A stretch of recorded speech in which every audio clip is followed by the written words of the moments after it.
Dear learners, we are going to talk about the Sultanate period starting from 1206 to 1526. सल्तनत काल, सल्तनत अर्थात सुल्तान, सुल्तान अर्थात मुस्लिम, मुस्लिम आक्रमणकारी। तो एक फ्लो चार्ट, एक डायग्राम के तहत जल्दी जल्दी उनके एम्परर्स को, उनके सुल्तान्स को देख लेते हैं। उन सुल्तान्स की डिटेल्ड वीडियो, उनकी इंफॉर्मेशन, उनकी अदर थिंग्स को टुकड़ों टुकड़ों में आगे देख लेंगे।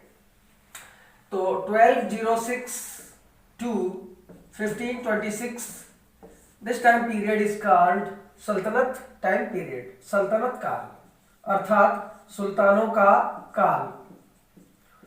कौन कौन सी डायनेस्टीज हुई, वंश कौन कौन से हुए? तो there were 5 dynasties in it, Gulab, Khilji, Tughlaq, Sayyid, Lodhi. तो इनको एक लॉजिक बना लेते हैं याद करने का। हम कौन सा सब्जेक्ट पढ़ रहे हैं? जी के जीएस पढ़ रहे हैं, जनरल नॉलेज, जनरल स्टडीज। तो क्या पढ़ रहे हैं हम? जी के पढ़ रहे हैं, जनरल नॉलेज पढ़ रहे हैं, ठीक है।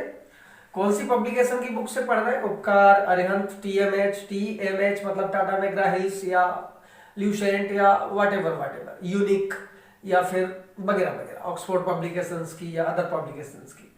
तो एक नया पब्लिकेशन एक क्रिएट कर लो दिमाग में, टीएसएल।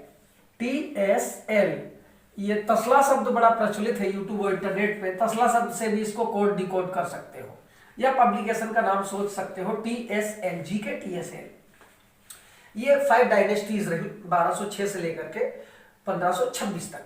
तो G4 हो गया गुलाम वंश। गुलाम को अंग्रेजी में कहते हैं स्लेव, स्लेव डायनेस्टी, गुलाम वंश, स्लेव डायनेस्टी।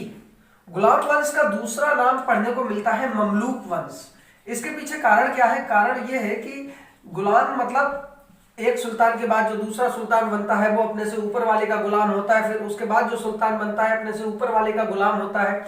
तो इस गुलाम वंश में जो सारे के सारे सुल्तान एम्परर्स रहे, उनके साथ ऐसा नहीं था कि वो अपने ऊपर वाले के गुलाम थे, ऊपर से ऊपर वाले थे। जैसे गुलाम वंश की स्टार्टिंग किसने की थी? कुतुबुद्दीन ऐबक। मोहम्मद गोरी की मृत्यु के पश्चात मोहम्मद गोरी विजिट करके यहाँ के क्षेत्रों को मोहम्मद इसके कुतुबुद्दीन ऐबक के अंडर में छोड़ गया था, जो इसका भरोसेमंद गुलाम था, दास था। तो व्हाटएवर, इनकी डिटेल आगे के वीडियोस में देखेंगे या पिछले वीडियोस में मैं कर चुका हूँ डिस्कशन के बारे में। गुलाम वंश, खे फॉर खिलजी या खलजी, खिलजी या खलजी, खिलजी वंश या खलजी वंश, ठीक है। तीसरा टी फॉर है तुगलक डायनेस्टी, तुगलक वंश, तुगलक वंश। S4 हो जाएगा सैयद, सैयद वंश, सैयद डायनेस्टी। L4 हो जाएगा लोधी। बहुत सारे स्टूडेंट्स लोधी, धा धनुष के चक्कर में पड़ जाते हैं, दा है ये, लोधी, लोधी वंश। ये हो गई 5 dynasties under the period of सल्तनत टाइम, सल्तनत काल। अब इन डायनेस्टीज के जो मेन हीरो या विलेन, जो भी समझ लो, उनके कार्यों के हिसाब से जो इनके सुल्तान शासक रहे, जो प्रमुख रहे उनको भी देख लेते हैं, जो अप्रमुख रहे मतलब इंपॉर्टेंट नहीं रहे उनको भी देख लेते हैं। उनको छोटे छोटे अक्षरों में लिख लेंगे, यहाँ पे हाईलाइट वो करेंगे जो महत्वपूर्ण रहे, काफी वर्षों तक शासन किया जिन्होंने कुछ इंपॉर्टेंट काम किए उस समय की दृष्टि से या आज की समय की दृष्टि से। तो गुलाम वंश से स्टार्ट करते हैं। गुलाम वंश जैसा कि सबको पता है, it was started by Qutubuddin Aibak. तो first emperor of this Qutubuddin Aibak. Qutubuddin Aibak 4 साल शासन कर पाया केवल। ये 1206 में गद्दी पर बैठा और 1210 तक ये शासन कर पाया।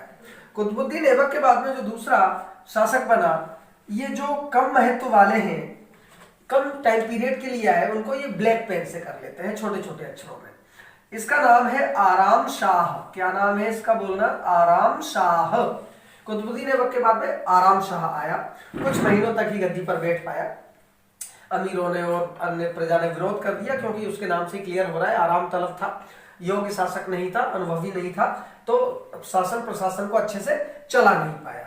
आराम शाह के बाद में जो तीसरा इसमें आता है नाम, वो बहुत इंपॉर्टेंट है, वो है इल्तुतमिश।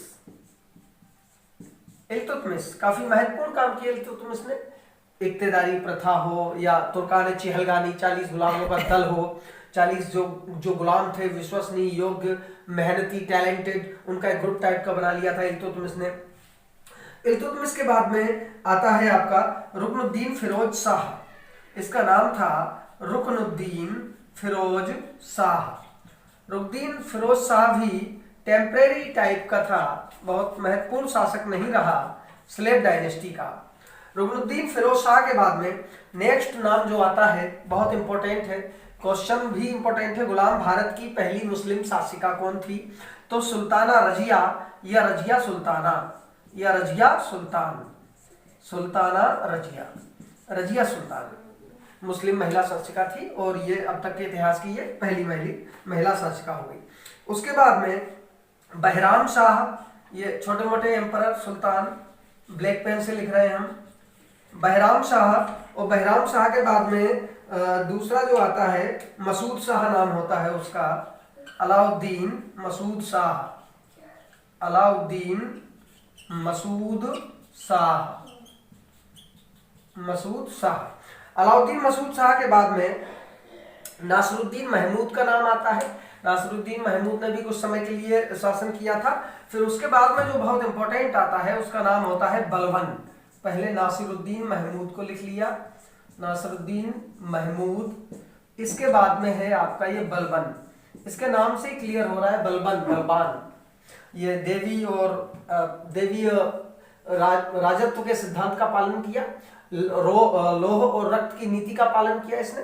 तुर्कान चहलगानी जो इल्तुतमिश ने इस्टेब्लिश किया था, खत्म कर दिया उसको। 40 गुलामों के दल को, शक्ति का समर्थक था, शक्ति का पुजारी था और बलबन के काफी इंपॉर्टेंट काम रहे थे। बलबन के बाद में केकोबाद और क्यूमर्स, फिर इसकी स्टोरी खत्म हो जाती है। बलबन के बाद में केकोबाद, केकोबाद और फिर उसके बाद में क्यूमर्स।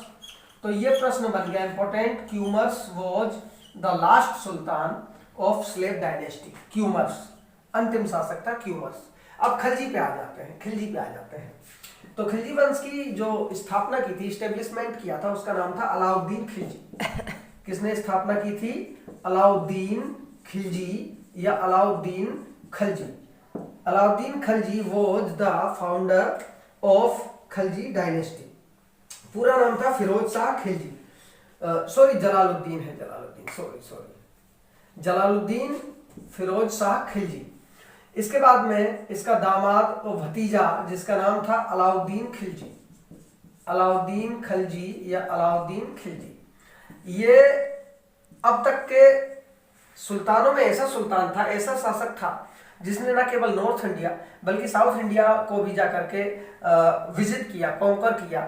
इसके काल में, इसके शासन काल में साउथ इंडिया तक सल्तनत की जड़ें पहुंच गई थी, प्रभाव पहुंच गया था। इसका जो सेनापति था मलिक काफूर, जो गुजरात की हिंदू जाति का एक हिजड़ा था, मलिक काफूर की ताकत और सैन्य बल के मुकाबले इसने दक्षिण भारत को भी रौंद डाला था अलाउद्दीन खिलजी ने। अलाउद्दीन खिलजी के बाद मुबारक शाह और खुसरो शाह, दो हुए, मुबारक शाह और खुसरो शाह, मुबारक शाह और खुसरो शाह, दो शासक हुए, ज्यादा महत्वपूर्ण नहीं थे। नासरुद्दीन खुसरो शाह के बाद में खिलजी वंश खत्म हो जाता है। तो लास्ट एम्परर नासरुद्दीन खुसरो शाह, किसका? खिलजी वंश का। तुगलक वंश पे आ जाते हैं। तुगलक वंश के शुरू के तीनों इंपॉर्टेंट है। इसकी संस्थापना की थी, उनका नाम था ग्यासुद्दीन तुगलक। क्या नाम था उनका? ग्यासुद्दीन तुगलक। ग्यासुद्दीन तुगलक के बाद में जो गद्दी पर बैठा उसका नाम था MBT, मोहम्मद बिन तुगलक, मोहम्मद बिन तुगलक। ये बड़ा कंट्रोवर्शियल किंग माना जाता है मोहम्मद बिन तुगलक, डिटेल बाद में देखेंगे इसकी। इसको सनगी सुल्तान, पागलों का बादशाह इत्यादि उपाधियां मिली। इसकी मृत्यु पर इतिहासकार बदायूनी ने लिखा कि राजा को प्रजा से मुक्ति मिली, प्रजा को राजा से मुक्ति मिली। इसकी सांकेतिक मुद्रा का प्रचलन योजना असफल हो जाने पर बर्नी ने लिखा प्रत्येक हिंदू का घर टकसाल बन गया था।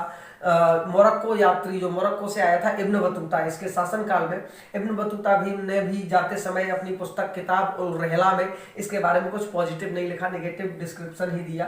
ये तमाम इतिहासकारों ने अलग अलग टिप्पणियां की। मोहम्मद बिन तुगलक के बाद में तीसरा जो शासक आता है FST, फिरोज शाह तुगलक, फिरोज शाह तुगलक। तो ये तीन हो गए तुगलक वंश के महत्वपूर्ण। इसके बाद में और तमाम सारी लिस्ट है, कम से कम 5 6 7 और छोटे मोटे हुए, उनको छोटे छोटे अक्षरों में यहाँ पर मैं नोट कर देता हूँ। स्क्रीनशॉट आप ले लेना बाद में।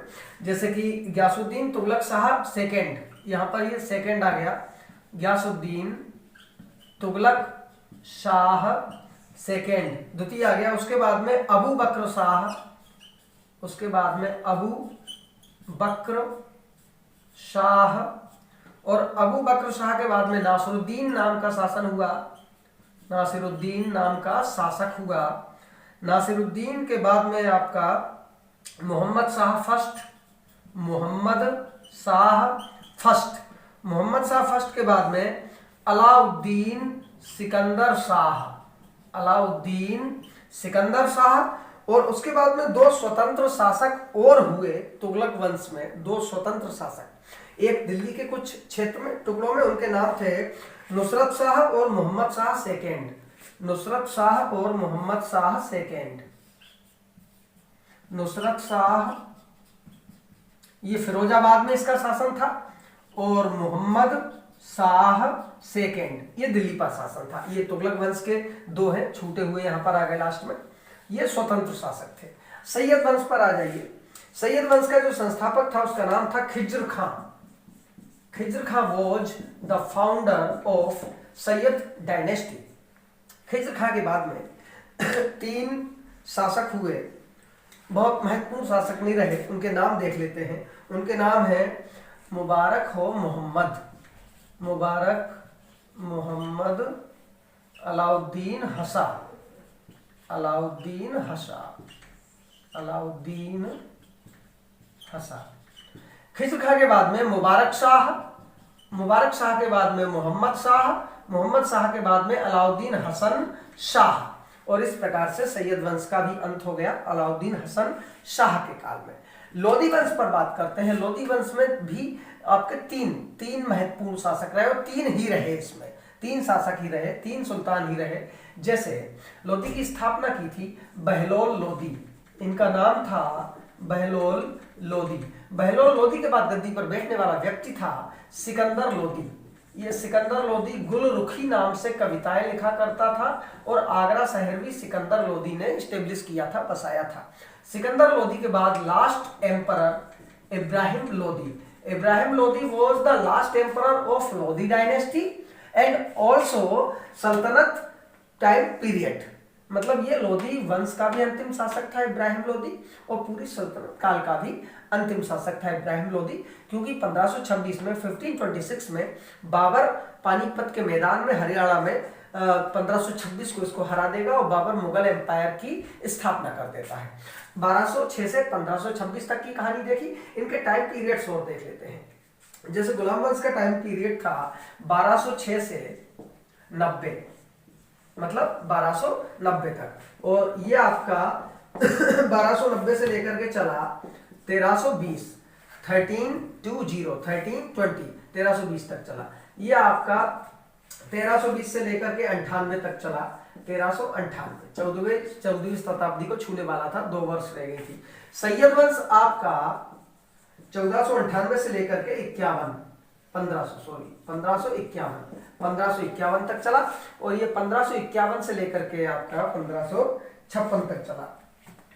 वो 1451 से लेकर के, सॉरी थोड़ा सा गलत हो रहा है, 1398, ये 1398 से 1451 तक चला, और लोधी वंश आपका 1451 से लेकर के 1526 तक चला। तो ये इनका पूरा टाइम पीरियड हो गया।